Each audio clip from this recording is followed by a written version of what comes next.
There are moments when your chest tightens for no clear reason. Your breath shortens, your thoughts scatter, and the world becomes too loud, even in silence. It doesn't make sense, but it's there, like a shadow you can't outrun. And maybe you've called it anxiety. Maybe others have too. They told you to calm down, to breathe, to think positive. But no one ever asked, what is your body trying to say? You see, anxiety isn't just a mental storm. It's the voice of a body that's been ignored. It's your heart pounding like a drum, not to scare you, but to wake you. What if the ache in your chest isn't a flaw, but a compass? What if the tightness is the part of you screaming, I'm still here, and I need you? You've spent years running forward, trying to keep up, trying to be okay, trying not to fall apart in front of anyone. But the truth is, you've already been falling into a place so disconnected that even your own breath feels foreign. And that ache, that panic that rises out of nowhere, it isn't random. It's your body begging for presence. It's not asking you to fix it. It's asking you to finally feel it. The trembling, the restlessness, the overthinking, they're not failures. They're signals. Tiny fists knocking on the door of your awareness. Because something deep within you knows you can't keep living outside yourself. You can't keep pretending you're fine when your nervous system is at war. And what if this storm inside you is not a curse but a calling? What if your anxiety is the rawest, most honest part of you, the one that refuses to be numb any longer? Let that thought linger, because this isn't just about calming down. It's about coming home to the breath, to the body, to this moment, just as it is. You've learned how to smile while you're breaking, how to answer I'm fine with the precision of a practiced lie. You walk through life with a calm face, but inside there's a constant hum, like static beneath your skin. You've become so good at pretending, you've even fooled yourself. And that's the quiet tragedy of anxiety. It doesn't always scream. Sometimes it whispers beneath the mask. It blends into the background of your day. Tension in your shoulders, shallow breathing, a mind that never stops spinning.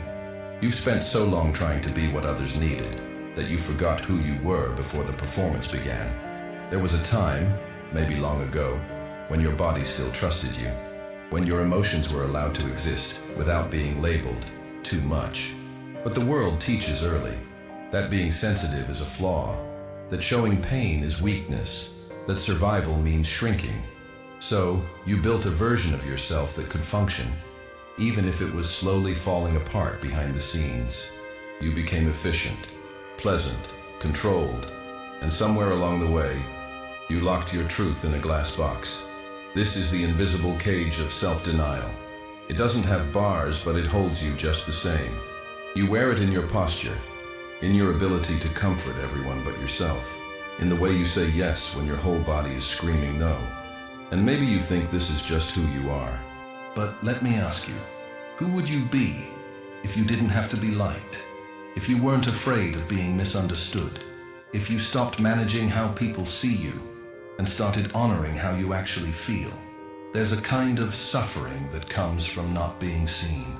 But there's another deeper kind that comes from never letting yourself be seen in the first place. Anxiety isn't just a reaction, it's a rebellion. A rebellion against a self that was built only to be acceptable. A rebellion against the suppression of truth, of softness, of presence. You can't heal something while pretending it's not there. You can't love yourself in pieces. And yet, here you are, holding it all together, playing the role, keeping the peace. But at what cost? What parts of you had to disappear so the world wouldn't walk away? What dreams did you bury under the weight of being okay? What emotions are you still apologizing for? You were never meant to carry this much. But no one told you that. Instead, they praised your strength, admired your composure, called you resilient, while you quietly drowned. So let me say this, the way you feel is not wrong. Your anxiety is not a personal failure. It's a mirror, reflecting the disconnection between who you are and who you've had to become. And that's why it hurts. Not because you're broken, but because you're real. Real enough to feel the tension, real enough to notice the dissonance, real enough to want more than survival. The masks are heavy, the performance is exhausting, and the cage isn't even locked. It's made of beliefs you never chose, expectations you never questioned, and fears that were never truly yours to carry. And if you could let go, even for a moment, what would that version of you say? The one beneath the anxiety, the one that's been whispering all this time. Would they ask to rest, to breathe, to stop running? You've been taught to fear stillness, but maybe stillness is where you meet yourself again. Not the self you show, but the one you've forgotten. So here's the question that may change everything. What if you stopped trying to fix your anxiety and started listening to it? What if it's not the enemy, but the oldest part of you that's still fighting for your truth? Comment below like you're finally being heard. What is the one thing your anxiety has been trying to tell you that you've never said out loud? Write it as if no one's judging. Write it like your body has been waiting for this moment. There are things you've never told anyone, not because you didn't want to, but because you didn't have the words. How do you explain a fear that has no shape? A sadness that arrives without reason?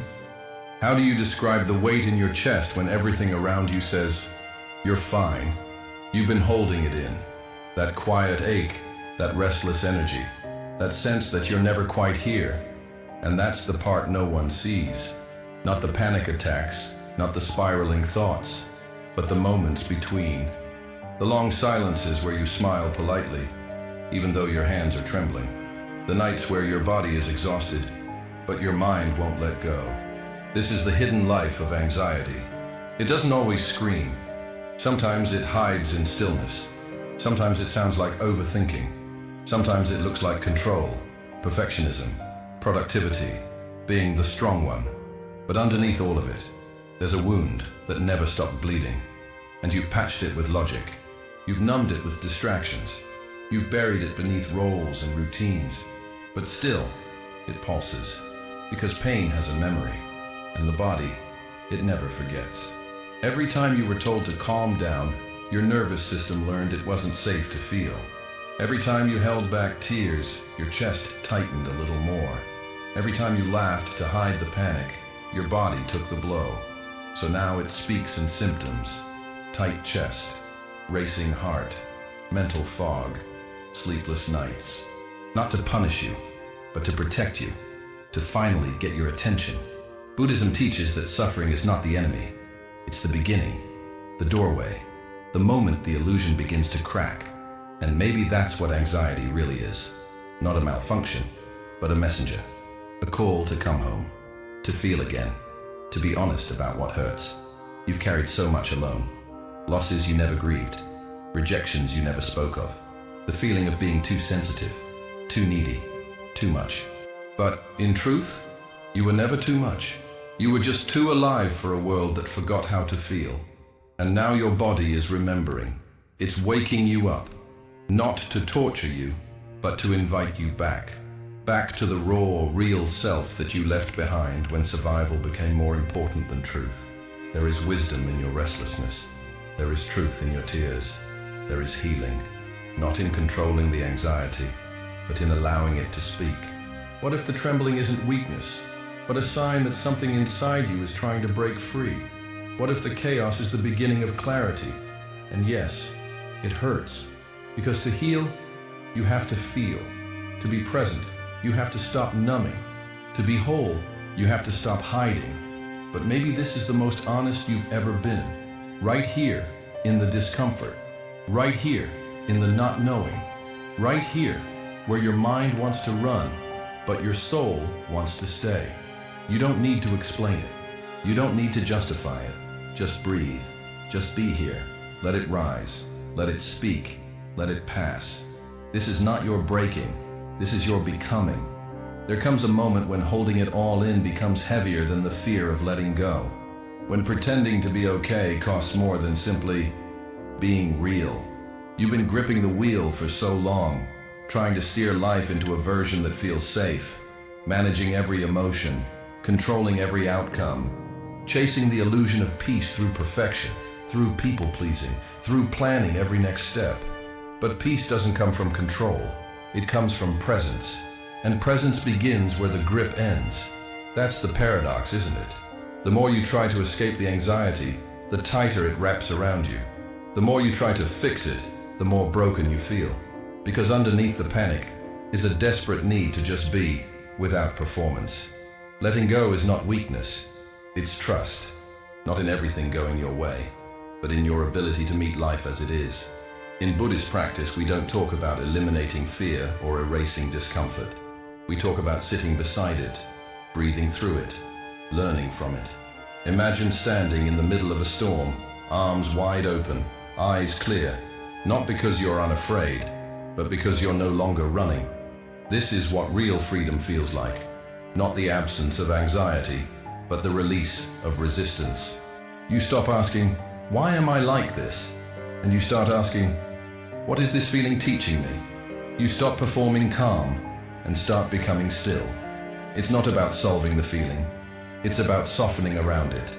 Anxiety is like a wave. The more you fight it, the more it thrashes. But when you float, when you let it carry you without panic, it loses its power. Because you're no longer drowning, you're dancing with it. And here's the beauty. You don't have to force anything. You don't have to heal all at once. You don't have to become some perfect version of yourself. You just have to be willing to stay, to breathe into the discomfort, to sit with what is, not what should be. That's where transformation begins.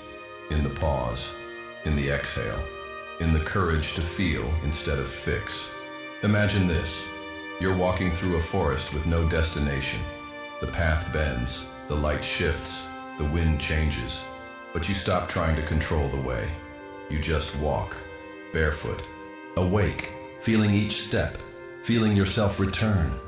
That's what letting go looks like. Not falling apart, but falling into place. No longer numbing, no longer performing, just being. Yes, it's vulnerable. Yes, it's raw, but it's also real. And realness is where the peace lives. When you stop bracing for impact, you start opening to experience. When you drop the armor, your heart begins to breathe again. You start living not from fear, but from presence.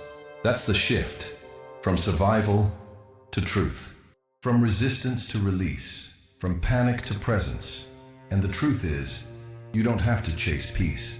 It's already here, right underneath everything you've been trying to control. So breathe, loosen the grip, let the wave move through you. Because freedom isn't about fixing the anxiety. It's about no longer being afraid of it. When you stop trying to be better, you finally become real. And when you become real, you become free. There's a moment after the storm, not of celebration, but of stillness.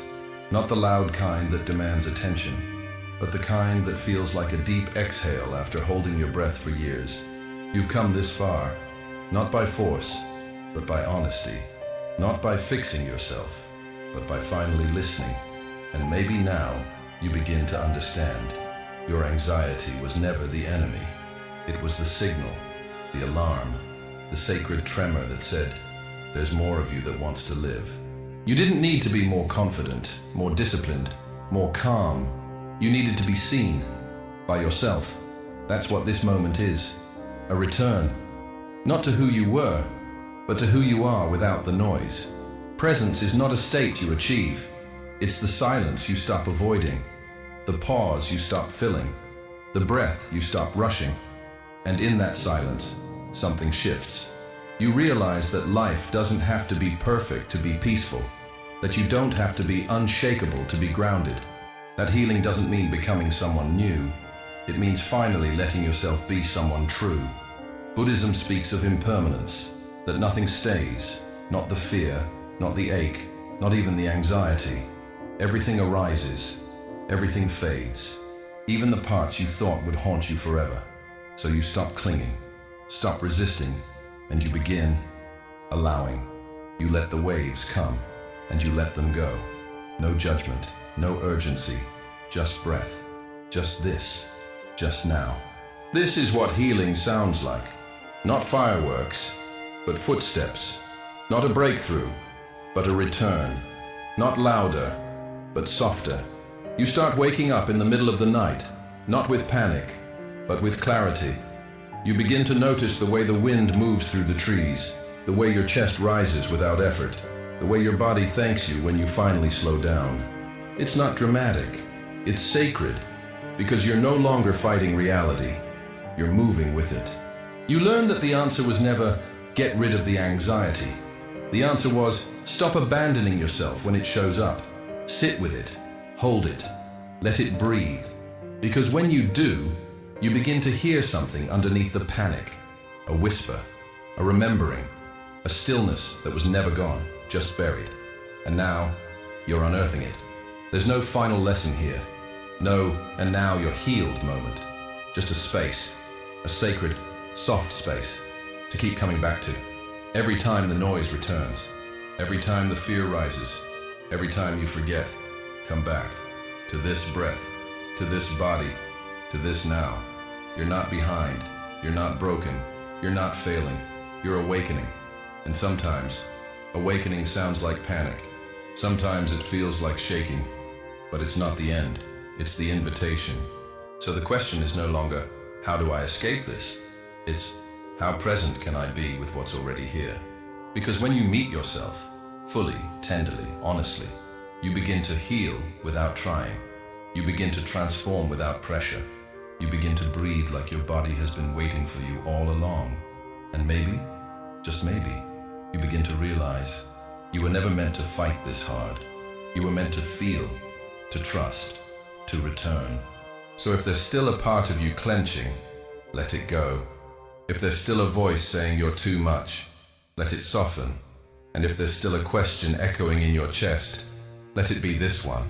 What if everything you've been trying to fix was never broken to begin with? Just unheard, just unseen, just unloved.